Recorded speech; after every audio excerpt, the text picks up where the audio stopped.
ありがとう。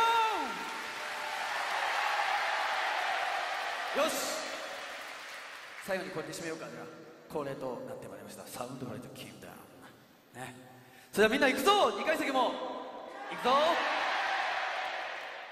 サウンドフライトキングダウン。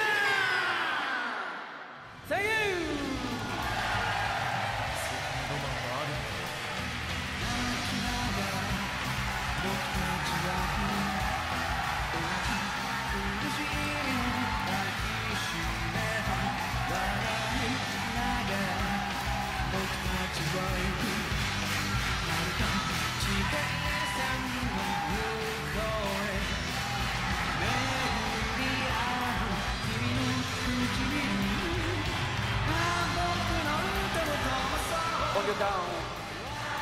On your down.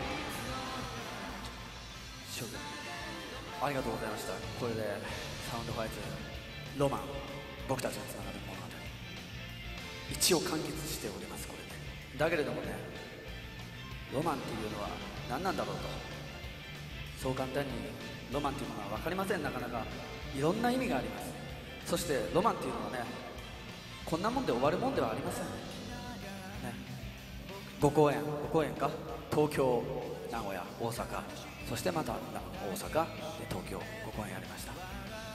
今日ここに諸君集まってくれてるけども、その前に集まってくれた諸君がいて、そして一回一回僕たちもねそれを受け止めて今日この場に立っております。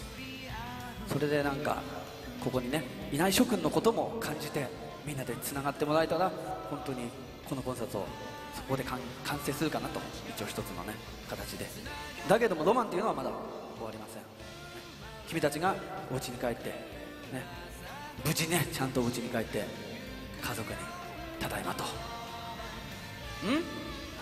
明日になりますか、じゃあ明日帰ってただいまと言って、誰もいなくても家に帰るまでがロマンですよ。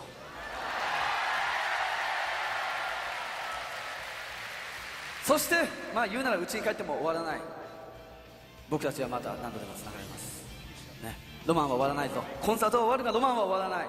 サウンドホライズはまたいつでも諸君の話し相手になりますよ。